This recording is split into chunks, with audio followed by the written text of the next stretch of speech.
이 시간 함께 예배하는 모든 성도님들 위해 하나님 은혜가 가득하시길 축복합니다. 여러분의 기도 덕분에 공식적인 신방의 일정들이 은혜 가운데 맞춰졌습니다. 두세 가정 정도 신방 일정이 남아있긴 하지만 대부분의 가정이 신방에 참여하였습니다.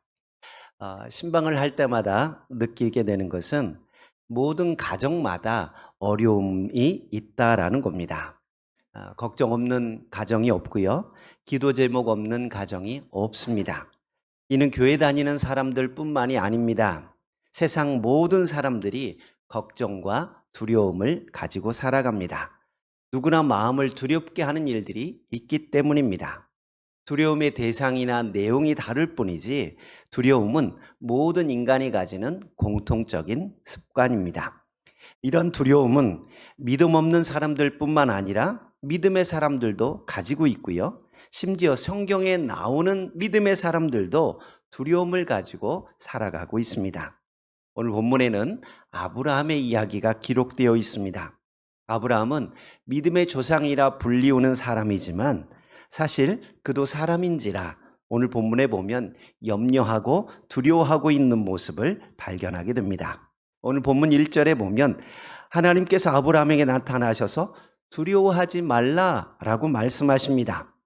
하나님의 임재함을 보고 두려움을 느꼈기에 두려워하지 말라고 말씀하셨을 수도 있지만 대뜸 두려워하지 말라라고 말씀하신 것을 보면 아브라함이 두려워하고 있었다라는 것을 알 수 있습니다. 5절에도 보면 밖으로 나가 별을 보라고 말씀하신 것을 보면 아브라함이 두려움을 느끼고 있던 시간은 별이 많이 보이는 그런 깜깜한 밤이었다라는 것도 알 수 있습니다. 아브라함은 왜 밤에 잠을 자지 못할 정도로 두려움을 가지고 있었을까요? 오늘 본문 1절에 보면 이후에라고 시작합니다.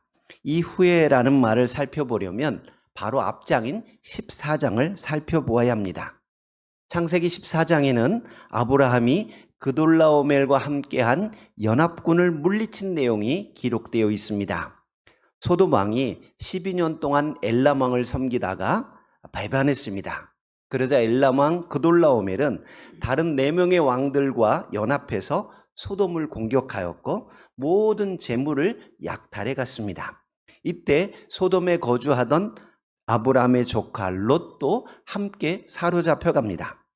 아브라함은 조카 롯이 사로잡혀 갔다라는 이야기를 듣고 집에서 훈련시켰던 318명을 데리고 밤에 기습적으로 공격해서 빼앗겼던 재물과 사람들과 조카 롯을 구출해 왔습니다. 그리고 오는 길에 멜기세덱 제사장에게 얻은 것의 10분의 1을 11조로 드렸고 또 빼앗은 모든 재물은 소돔 왕에게 돌려주었습니다. 전리품 때문에 싸웠다라는 그 소리를 듣고 싶지 않았기 때문입니다. 그렇게 한바탕 커다란 전쟁이 끝난 후입니다. 이런 일이 있고 나서 15장이 시작됩니다. 1절 말씀 우리 같이 한번 볼까요? 1절입니다. 이후에 여호와의 말씀이 환상 중에 아브라함에게 임하여 이르시되 아브라함아 두려워하지 말라 나는 내 방패요 너의 지극히 큰 상급이니라. 하나님께서 아브라함에게 나타나셔서 두려워하지 말라라고 말씀하시고 나는 너의 방패다라고 말씀하십니다. 방패는 적의 공격을 막아내는 무기입니다. 지금 전쟁할 때는 방패를 보기가 힘이 듭니다. 총으로 쏘는데 방패가 어떻게 소용이 있겠습니까?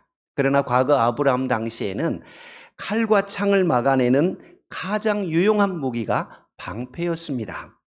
적군이 쏜 화살을 막으려면 방패가 있지 않으면 살아날 수가 없습니다. 피할 곳이 없으니까 방패로 막는 것이고 이 방패는 자신의 생명과 동료들의 생명을 지켜주는 유용한 무기였습니다. 이런 얘기는 지난번에 한번 한 적이 있지만 제가 학교 다닐 때 데모도 했었는데 또 공교롭게 군대는 전경을 나왔습니다. 얼마 전에 데모대에서 데모하다가 이제는 데모를 막는 자리에 서는데 전경들에게 주어진 것은 헬멧, 진압복, 방패, 봉입니다. 그런데 이 헬멧을 착용하고 철망이 있는 그 헬멧을 착용하고 진압복을 입지만 날아오는 돌을 막으려면 몸으로 맞으면 아파요. 그래도 진압복을 입었지만 아파요. 그래서 이 돌들을 막으려면 방패가 필수적으로 필요합니다. 그래서 방패를 가진 사람들이 앞에서 막아줍니다. 그리고 화염병으로 혹시나 불이 붙었다 그러면 이제 소화기로 꺼주는 사람들이 있는데 이 사람은 방패를 들 수 없으니까 대신에 앞에 있는 방패를 가진 사람들이 돌을 막아줘야 뒤에서 안전하게 또 조치를 해줄 수 있습니다. 그래서 방패 그러면 얼마나 귀한지 알아요. 우리는 뭐 방패 그냥 그런가 보다 하지만 방패가 없으면 진압을 할 수가 없습니다. 데모대나 시위대를 막을 수가 없지요. 하나님께서 아브라함에게 나는 네 방패야 라고 말씀하실 때 이 방패는 우리가 생각하는 것 이상입니다. 모든 환란을 막아주고 지금 그돌라오멜 연합군이 쳐들어왔을 때 내가 너 지켜줄게, 내가 너 막아줄게 라고 하는 의미가 담겨 있습니다. 아브라함이 그돌라오멜 연합군의 반격을 두려워하고 있었기 때문에 하나님께서 내가 너의 방패다라고 말씀하고 있는 것입니다. 전쟁할 때는 정신없이 싸워서 몰랐는데 막상 장막에 돌아와서 보니까 이건 기적이에요. 소돔 왕의 그 연합군을 그돌라오멜 연합군이 완전히 쑥대밭을 만들어버리고 다 빼앗아 갔었는데 이 5 왕들이 모여 있어서 기습적으로 밤에 공격했으니까 겨우 그 물건들을 탈취하고 이길 수 있었지만 연합군이 다시 군대를 가다듬고 자신을 쳐들어온다면 꼼짝없이 당할 수밖에 없습니다. 어떻게 300여 명으로 5명의 그 연합군 왕들을 막아낼 수 있겠습니까? 지금 생각해 보면 아찔한 거지요. 야, 이제 이 사람들이 다시 우리를 공격해 오면 어떻게 하지? 하는 두려움이 있었을 겁니다. 또 아브라함에게는 자식이 없는 것도 두려움 중에 하나였습니다. 하나님께서 내가 너의 방패고 너의 지극히 큰 상급이다 라고 말씀하시자 2절에 대뜸 아브라함이 이야기해요. 2절 같이 한번 볼까요? 2절입니다. 아브라함이 이르되 주 여호와여 무엇을 내게 주시려 하나이까? 나는 자식이 없사오니 나의 상속자는 이 다메섹 사람 엘리에셀이니이다. 3절에도 보면 주께서 내게 씨를 주지 아니하셨사오니 내 집에서 길리운 자가 상속자가 될 것입니다 라고 말합니다. 아브라함이 하소연하고 있는 것을 보면 자신의 후계자가 없는 것에 대한 걱정과 두려움이 있었던 것으로 보여집니다. 돈을 아무리 많이 가지고 있으면 뭐합니까? 이 돈을 물려줄 자식이 없다면 무슨 낙이 있겠습니까? 아무리 좋은 집에 살면 뭐합니까? 이 집에 함께 살 자녀들이 없다면 얼마나 속상하겠습니까? 아브라함은 하나님께서 자신에게 너희가 너의 상급이다라고 말하지만 하나님, 나에게 준 상급이 뭐가 있습니까? 나는 자식도 없습니다 라고 하소연합니다. 원래 하나님께서 아브라함을 부르셨을 때는 내 자손을 많게 주겠다고 분명히 약속하셨습니다. 창세기 12장 2절에 보면 처음 아브라함을 부르셨을 때 내가 너로 큰 민족을 이루게 하겠다라고 분명히 말씀하셨습니다. 그리고 창세기 12장 7절에도 보면 내가 이 땅을 내 자손에게 주리라 라고 말씀하셨습니다. 내 자손에게 준다고 말씀하셨는데 정작 아브라함에게는 아들 하나 없습니다. 롯과 헤어져서 따로 길을 갈 때에도 창세기 13장 15절 16절에 보면 보이는 땅을 내가 너와 내 자손에게 주리니 영원히 이르리라. 내가 내 자손에게 땅의 티끌 같게 하리니 사람이 땅의 티끌을 능히 셀 수 있을진데 내 자손도 세리라. 땅의 수많은 티끌과 같이 내 자손을 많게 주겠다고 분명히 약속하셨습니다. 그런데 가나안 땅에 도착한 지 10여 년이 지났지만 자식 하나 없는 상태입니다. 비록 전쟁에서 승리를 하였지만 후사가 없는 자신의 삶을 바라볼 때에 미래에 대한 소망이 없어서 불안한 겁니다. 이렇게 아무 자식 없이 죽는 것은 아닐까라는 두려움이 생긴 것입니다. 처음 하나님을 따라 나설 때는 큰 민족의 조상이 된다는 설레임으로 담대한 마음으로 갈대아 우르를 떠나왔습니다. 그러나 시간이 지나면서 지금은 두려움과 염려로 잠을 이루지 못하는 상황이 된 것입니다.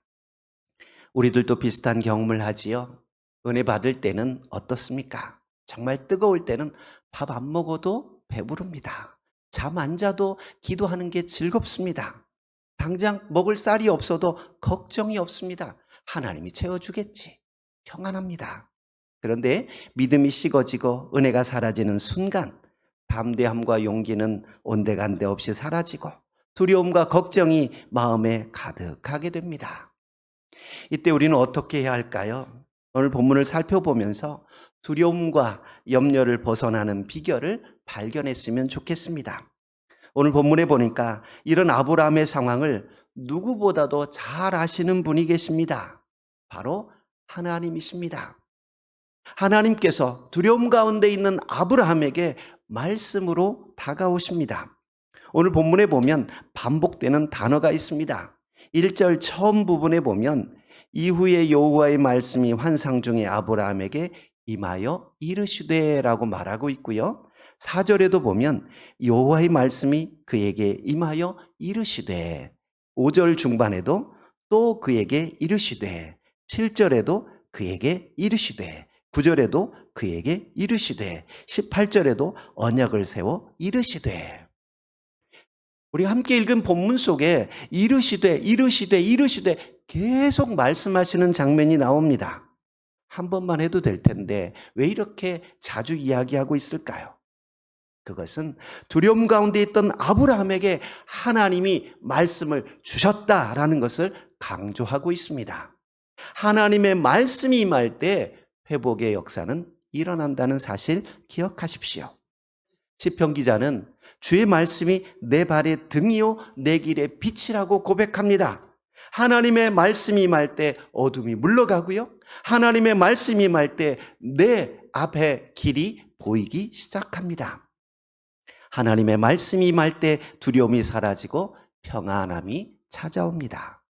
두려움이 우리를 엄습해 올 때 사람들의 말로 위로받으려고 하지 마십시오.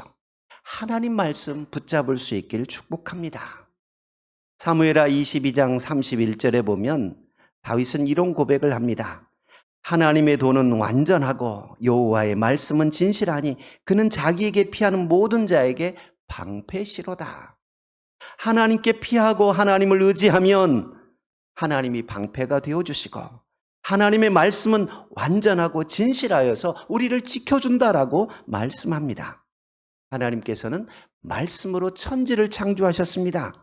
하나님의 말씀이 우리 삶에 임하면 새로운 창조의 역사가 일어나게 될 줄 믿습니다. 우리 상황을 새롭게 바꾸실 겁니다. 부지런히 말씀을 묵상하고 말씀을 가까이 하십시오. 그 말씀이 우리를 두려움에서 벗어나게 해줄 것입니다. 하나님께서는 두려워하고 있는 아브라함에게 말씀으로 찾아오셨습니다. 그에게 용기를 주시고 유래해 주시고 힘을 주십니다. 우리가 두려움을 이길 수 있는 비결은 하나님의 말씀으로 돌아가는 것입니다.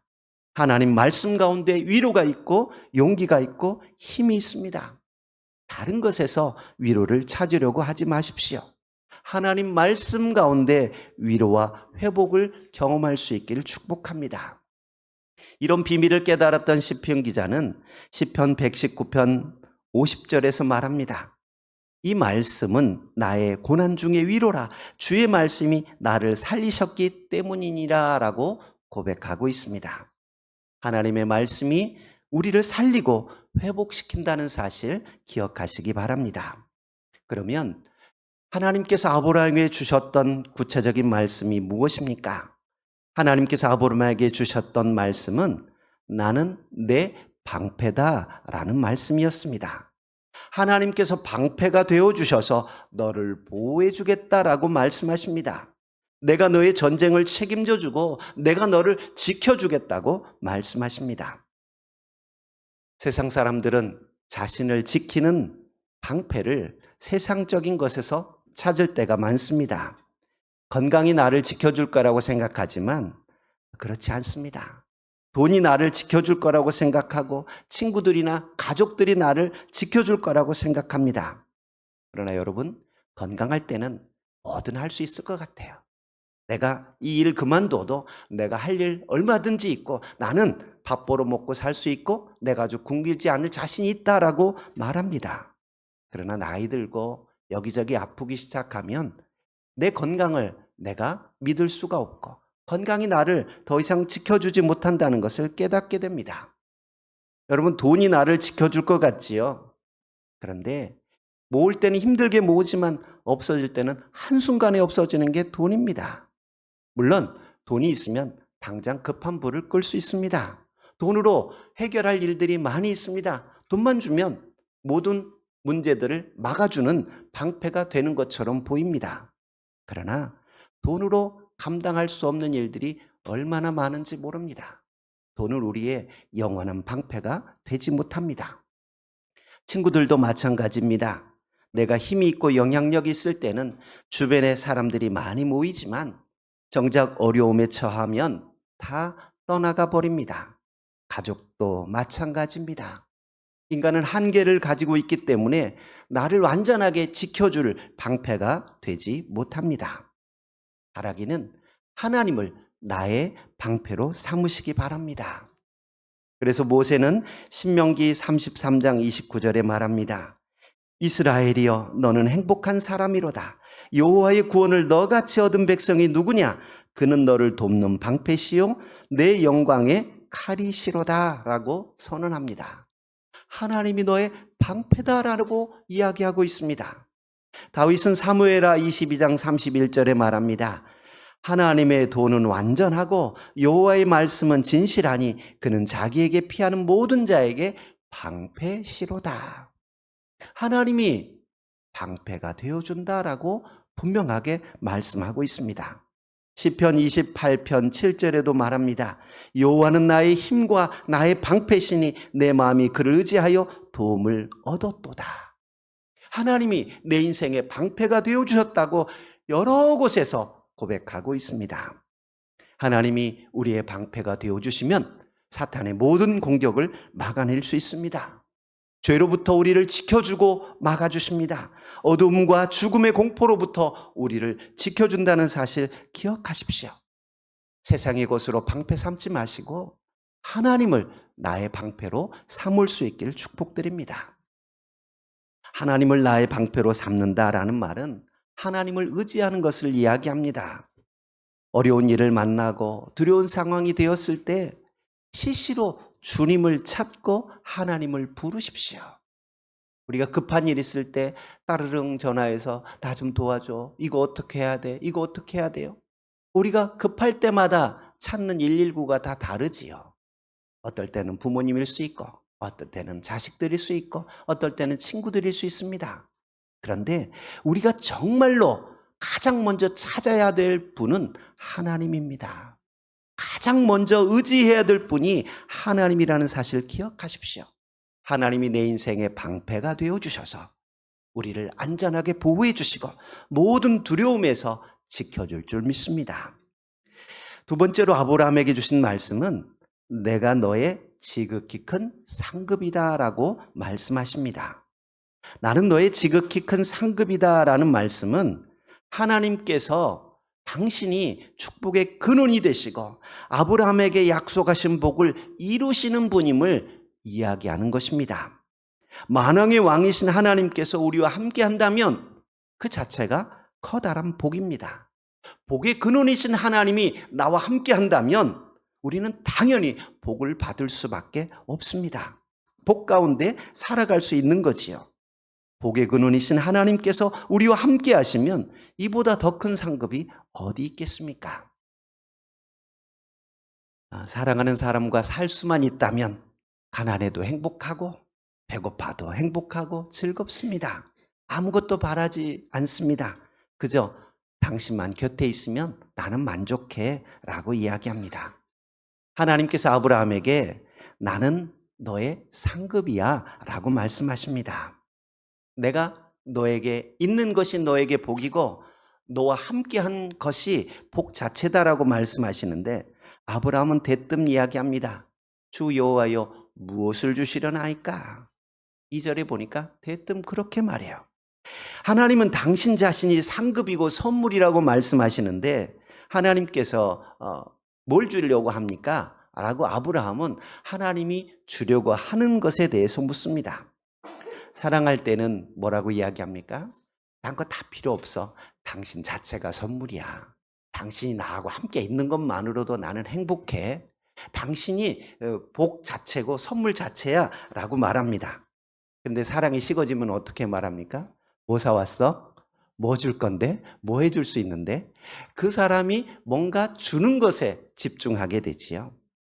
아브라함은 하나님께서 상급이라는 이야기를 듣고 뭘 줄 거냐고 대뜸 질문합니다. 나 자식도 없는데 뭘 주려고 합니까? 라고 말해요. 3절에도 보면 아직도 기분이 나쁜 것 같아요. 주께서 내게 씨를 주지 아니하셨습니다. 라고 자기가 아기를 갖지 못하는 게 하나님 탓인 것처럼 이야기합니다. 하나님께서는 아브라함에게 내가 너의 상급이야 라고 말하지만 아브라함은 하나님 같이 있는 거 좋긴 하지만 뭐 줘야지요. 주지도 않고 자식도 없이 뭔 상급입니까? 라고 말해요. 이때 하나님께서는 내 몸에서 날 자가 네 상속자가 될 거다라고 말씀하시고 아브라함을 밖으로 데리고 나갑니다. 그리고 하늘에 있는 별들을 보게 하시면서 내 자손이 셀 수 없이 많게 해주겠다라고 약속하십니다. 그리고 하나님께서는 아브라함에게 내가 거하는 이 땅을 너와 네 자손에게 소유로 삼게 하겠다라고 말씀하십니다. 그래서 아브라함이 또 물어봐요. 하나님, 이 땅을 나에게 주신다는 것을 어떻게 할 수 있습니까? 뭐 문서를 준 것도 아니고 증명서를 준 것도 아니고 어떻게 믿을 수 있습니까? 라고 말해요. 그러자 당시 고대 근동 지역에서 언약을 행할 때 주로 사용했던 관습을 하나님께서 말씀하십니다. 희생 제물을 준비하게 하고요. 그것을 둘로 쪼개 놓습니다. 그리고 그 사이로 언약의 당사자가 지나갑니다. 만약 이 언약이 성실하게 지켜지지 않으면 이 제물과 같이 쪼개짐을 당할 거다라고 하는 것을 약속하는 거예요.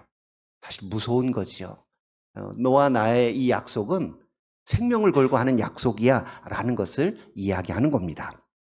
그리고 18절 보니까 아브라함과 언약을 세우시고 이 땅을 애굽강에서 큰 강 유브라데 강까지 내 자손에게 주겠다라고 말씀하십니다. 하나님께서 아브라함에게 아브라함을 갈대아 우르에서 불러내신 이유를 깨닫게 하시고 또 앞으로 되어질 일들도 말씀해 주십니다. 아브라함의 자손들이 400년간 애굽에 살지만 그러나 400년이 지나서 다시 가나안 땅에 오게 될 것까지 말씀해 주십니다. 그리고 그들의 경계까지도 쭉 이야기해 주십니다. 아브라함은 하나님의 말씀을 믿었습니다. 6절 보시면 아브라함이 여호와를 믿으니 여호와께서 이를 그의 의로 여기셨다라고 기록하고 있습니다. 하나님께서 내가 너의 상급이다 라고 말씀하실 때는 당장 자식 하나 없지만 하나님이 함께하면 분명 자손을 별과 같이 많게 해 주실 것입니다. 지금 나에게 땅 한 평 없지만 하나님께서 상급이 되시면 약속하신 땅을 차지하게 될 것입니다. 아브라함은 하나님이 주시는 선물을 바라보는 것이 아니라 선물을 주시는 하나님을 바라보았습니다.